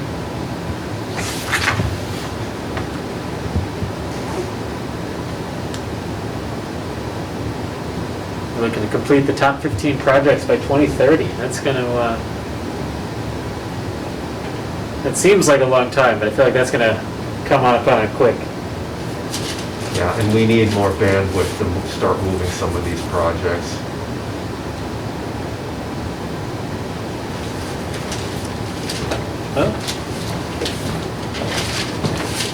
The performance measure is expand planning and transportation resources through additional hiring or a consultant. So that would seem That to was fit. me. Again, where we've been not moving the ball, I think we need to be addressing our bandwidth issue, so, right. Okay.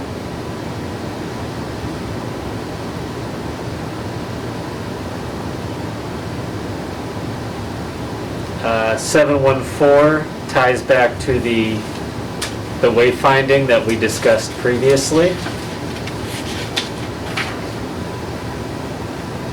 Anything further on that one?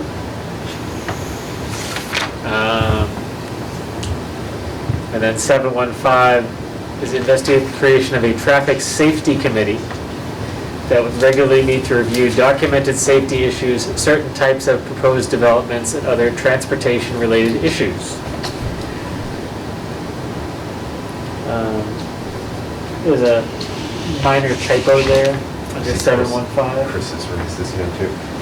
715? Yes, in the middle of that first paragraph, there's an extra space. Just in my version, so it's probably already been fixed. Never mind. Chris, you can go ahead and speak. We have you up here on the camera here. Thank you, Mr. Chair. I'd like to speak relative to the organization of a traffic safety committee. Kind of a prescient comment from Serpent and this master plan after last night's special town meeting. It seems to me the single largest public safety issue in the town of Norton is the speed of motor vehicles around the town. I think this traffic safety committee would be able to go ahead and to create additional bandwidth for a lot of the public officials that are getting continual questions and comments from the public about the speed of vehicles. I can tell you as a bicyclist around town that I say my prayers before I leave every day, and I say my prayers when I come back that I've survived and not ended up as roadkill. So I think this is a great goal and something that the town should take seriously. Thank you. Thank you.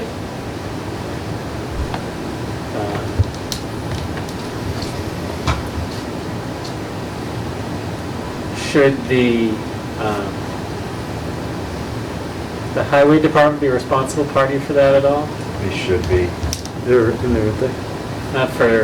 Not in the blue box. Oh, I'm in the wrong one, okay. Yeah, they should be on there.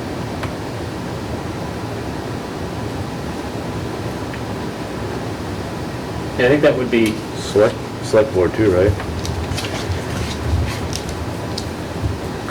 Safety should be everyone's priority, especially the executives of the town. Yep, that's right, that's why I walk by, I'm an avid walker, and I notice cars go by fast, and sometimes they go slow. yeah, I'm not sure if they're necessarily, well. A lot of these ultimately. Would they should be a responsible party because they, as in the performance measure, they have to create the committee, so that would make them a responsible party for this goal. Even if the goal of the committee is to kind of, Yeah, top tier leadership in the town should have the safety goal. Okay, select board. We'll add. they're creating the committee, so that is their. They have added several of these radar-enabled signs though around town. There's gotta be, what, 3 or 4 new ones at least? I've seen a couple of them, yeah. There's several around. On John Scott and I forget where I saw the other one. Okay. 7.2 is work with MassDOT on traffic and safety improvements to 140 and 123. Since those are state-owned roadways. 7.2.1 is conduct an audit for state-owned roadways at intersections with a high number of crashes. And is that just a study that Serpent does, or does that require funding, Paul? There would need to be funding. They would need to obtain Okay. funding to do it. As you can see, through a request or a hired grant, so. I'm sorry, through a hired consultant, so they would need to identify it, we would need to support them with it on it. Okay, but it does say that many would be funded through the TIP program. The improvements would be funded. But the improvements, okay, not the actual study. Right, Okay. right, the audit would be primarily through a grant, and then any improvements could go through a number of sources, the TIP program or some other programs. It could even be complete streets. That would be an any and all approach. Right. Okay.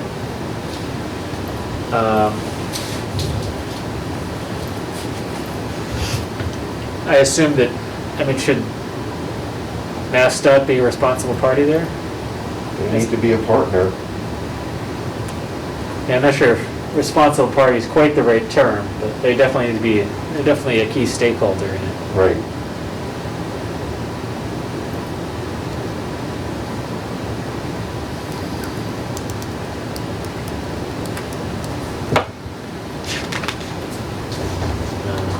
And then as we see on page 97, we do have the map of crashes. Wow. Wow. Wow, That's, I live by 140. yes.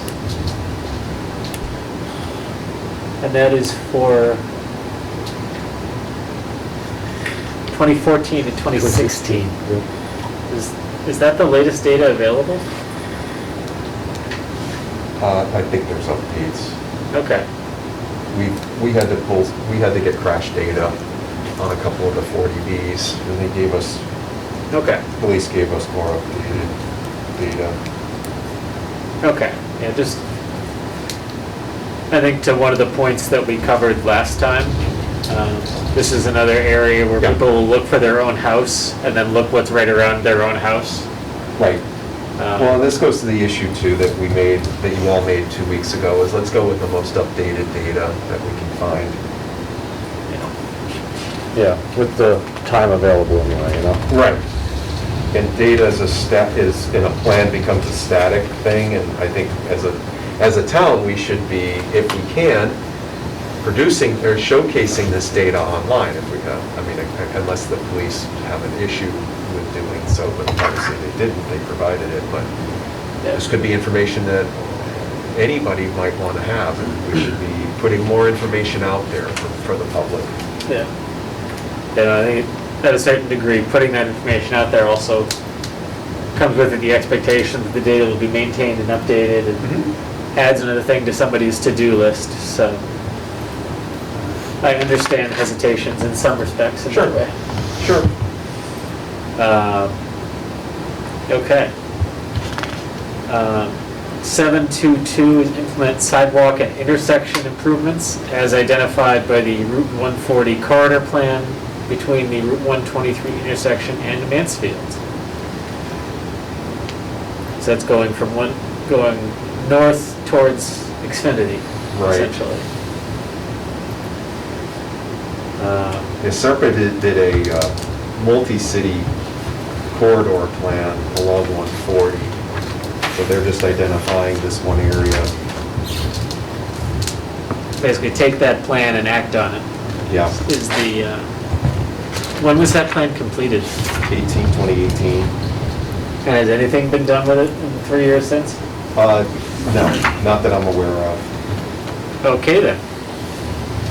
And this is an opportunity to consolidate and take action on plans that have been done. And this gets a little trickier because this is all MassDOT property, or MassDOT roadway, but again, let's put these actions, these recommendations into effect.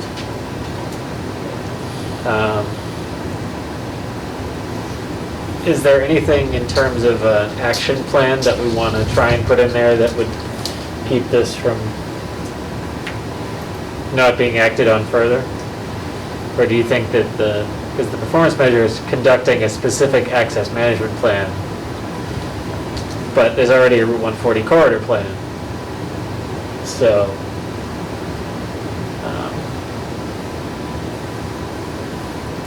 I'm not sure that's the right term, access management plan is implement intersection, sidewalk and intersection improvements, so this might be the right term, but I want to just check. okay.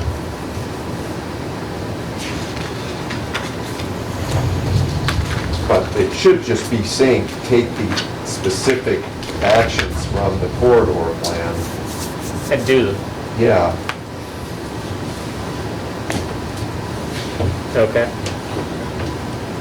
And it does have, on the opposite page, some areas highlighted there. It's okay if I take this one, so we can look at it. oh, Peter, I will need that at the end, because that, you can use it now if you want, Yep. but I just need to get it at the end. Thanks. Thank you. Okay. Right? 723 is transform Route 123 into a safe multimodal spine for Norton. I like the personification there.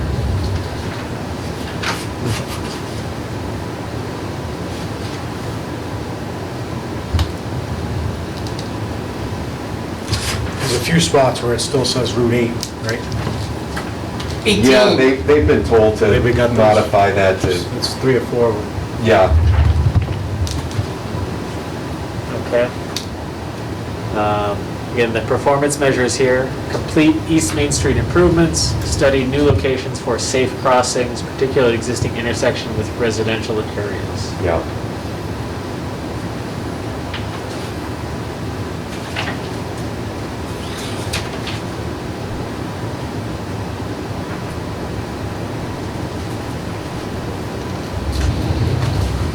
There's really no crosswalks past Town hall? Town hall. Wow. No. And the one I at hadn't even town, thought of that. town hall doesn't, and that's not a lighted, it's just a, Yeah. bit of a bump with yellow paint. Yes. At least you can see it. Yeah, I cross it a lot, and it's a little tough because of the, cars can be going at a pretty high rate of speed there. As we've covered in other sections, yes. And last night, but, Yes.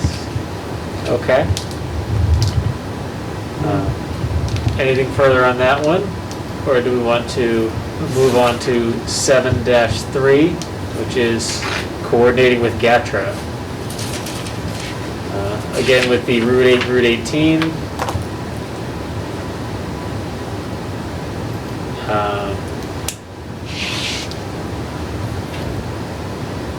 And strategy 731 is identify places along the flag stop system for signage, benches, and shelters. Which seems fairly straightforward. Is that something that they would tend to, that GATRA would fund, or would that be funded as kind of an amenity?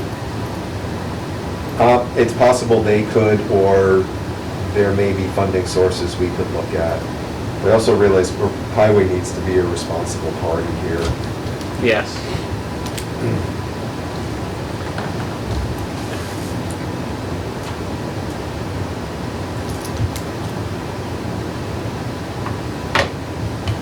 Could we try and find a more local success story as well?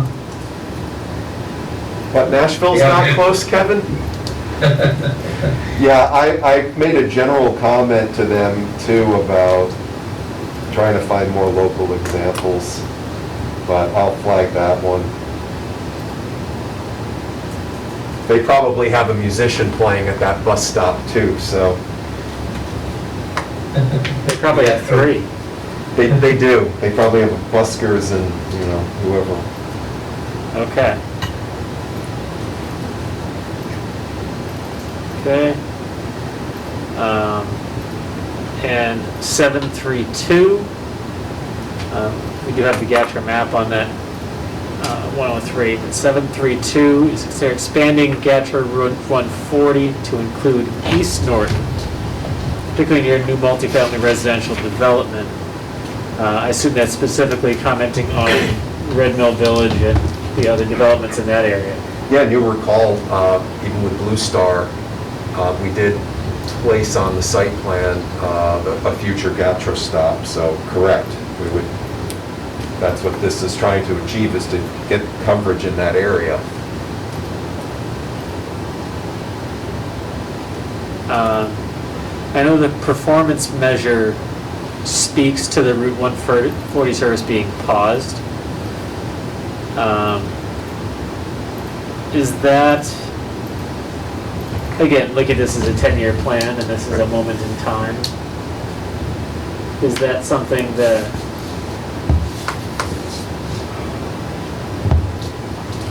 I don't know if it makes sense to note that it's currently, I mean, is the plan for it to start back up when things are normal, or is it still? I don't know, but Yeah. I would also say beyond just, maintaining current services, we should be seeking means of improving services throughout their system. I would agree. That's why they need to bring the 140 bus back. Okay. Good. I mean, they're marked as a stakeholder here, or a responsible party, I should say.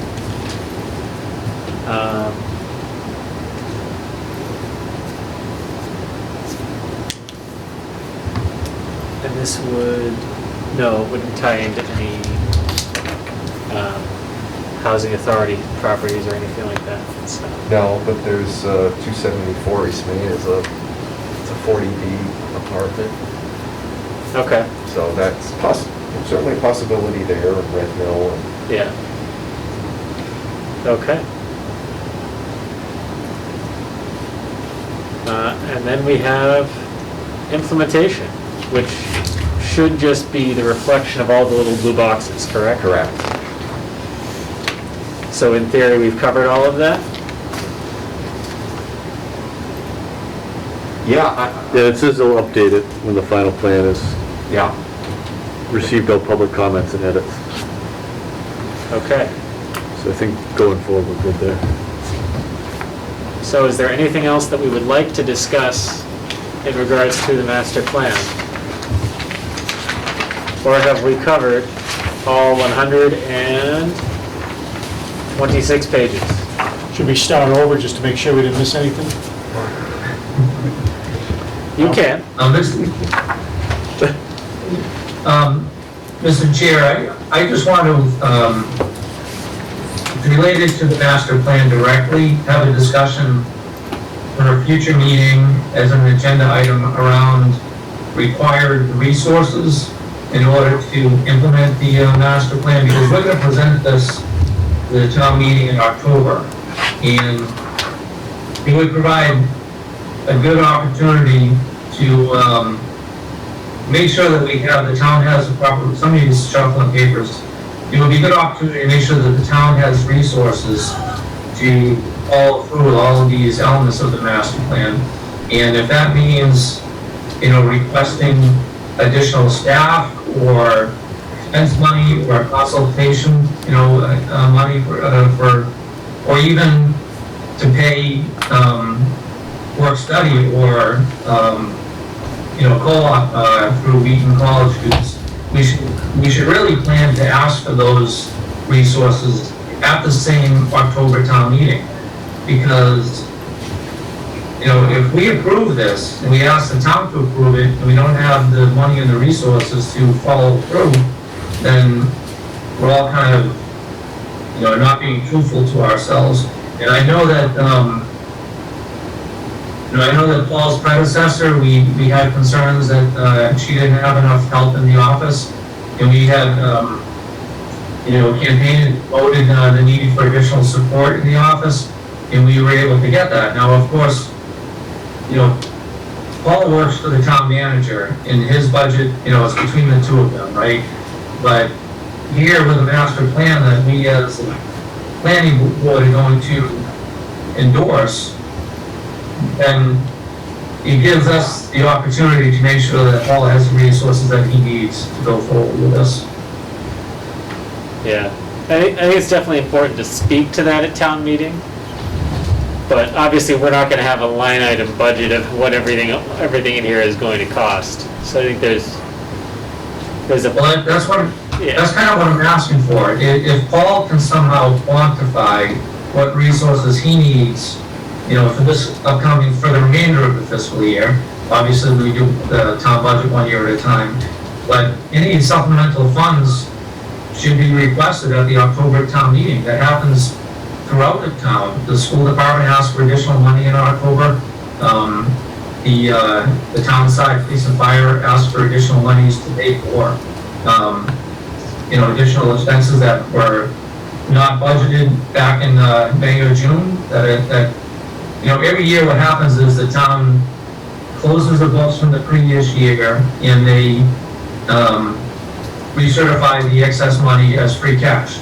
Then in October, that free cash is reallocated back into the town budget, or it's put to some of the stabilization accounts.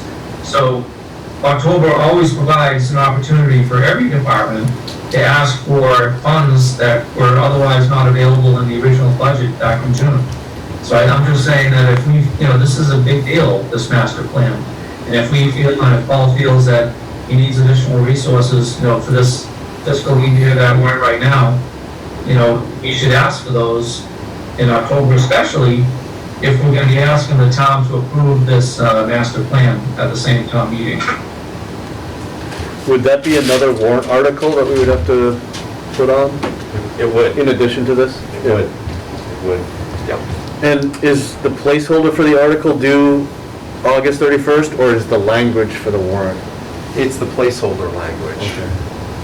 So I need to, in fact, give Michelle in the town manager's office the placeholder language for the master plan. And Kevin, you're speaking right to the heart of a lot of our issues, and I need to just, go through some of these items and certainly create a game plan for, seeking the resources needed. You're absolutely right. What can we do next year that we're supposed to be doing, and what funding do we need to do it? A lot of these are just going to be staff meetings, but some of these are studies, right? Some of these are going to be. I would also love to ask for another planner on staff, but So Paul, do you Don't have ask me too anybody in much. the office with you right now? no. We've now offered to the fourth person. We're waiting to hear. They've accepted. But, again, today was an example of how it presents challenges, because I had a Zoom call with some local businesses on West Main Street that our consultants were putting on. It was an hour and a half. There were people waiting for me for an hour, and the new Conservation Commission admin, just sat them down. Didn't have anybody else there. If had Nicole still been here, she could have helped 2 of those 3 people. And she probably would have just told the other one, give me your number, he'll call you back. And it's just really bad customer service. That's the most important thing.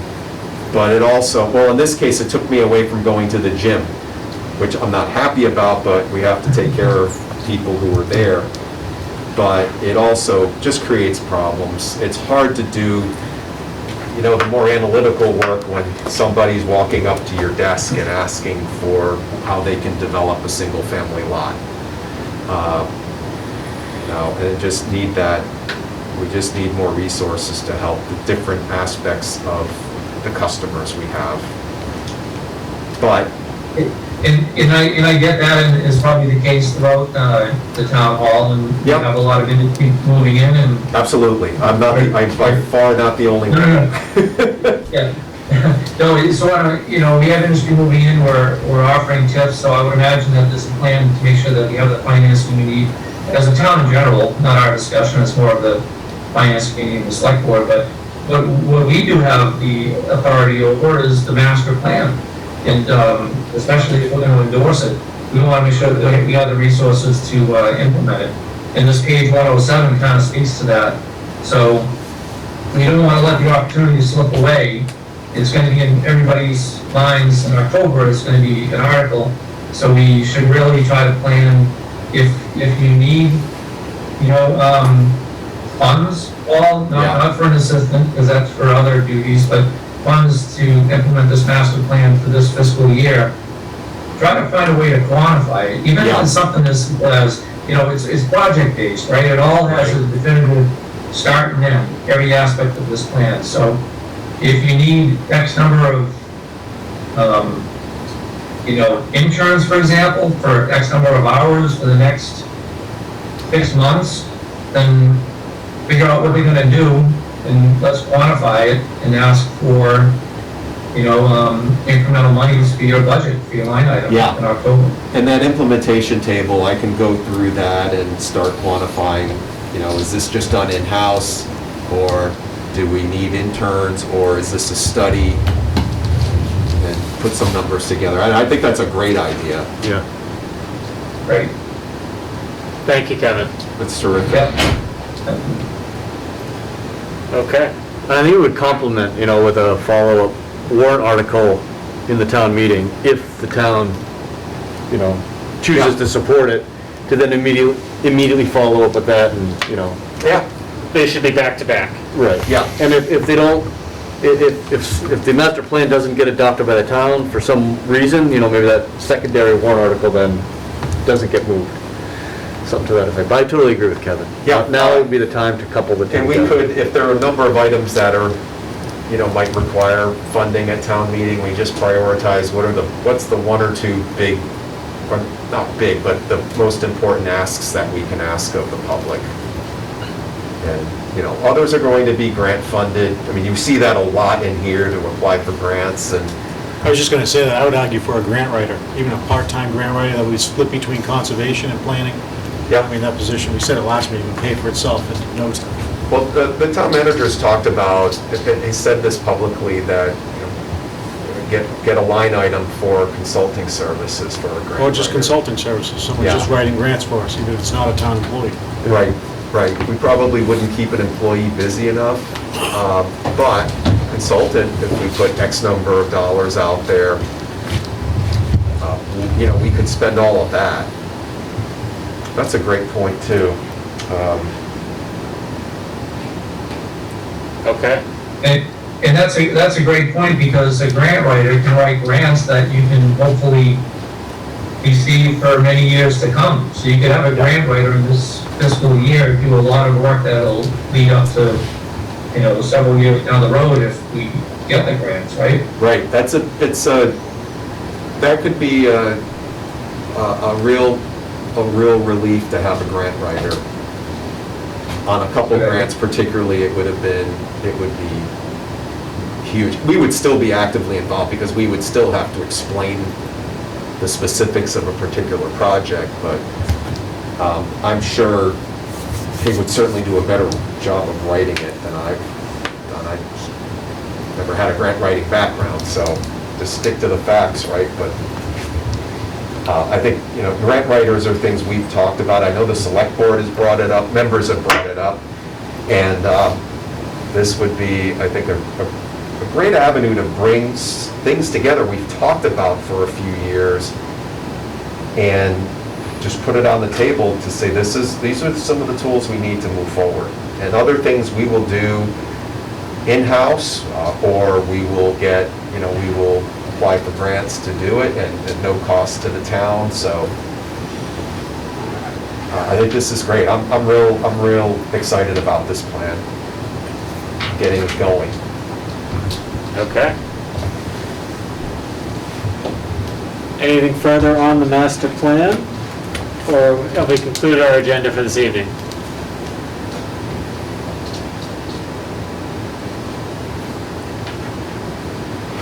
Obviously, we're gonna, if you have any additional comments on the master plan, send them to Paul. If you have tracked changes in whatever document form, send them to Paul. And I will get these changes to Serpide tomorrow or Thursday. Yeah, and we have the August 24th, September 14th, and then we got to vote on it by the 21st, so 3 more sessions. Yeah, I mean, you've gone through the Plenty of review. time. Yep. So at the next meeting, if you all wanted to vote to transmit it to, or submit it to, as a warrant article, Yep. that would give us more than enough time to, Yep. We are on schedule. on schedule. What do you know? Okay. Motion to adjourn? We have- Second? We have a motion to adjourn and a second. Is there any further discussion? Hearing none, I will go to the roll. Scott? Yes. Alan? Yes. Kevin? Yes. Steve? Yes. And I will vote yes. We are adjourned. Thank you very much, everybody, members and members of the public, for your participation in tonight's meeting.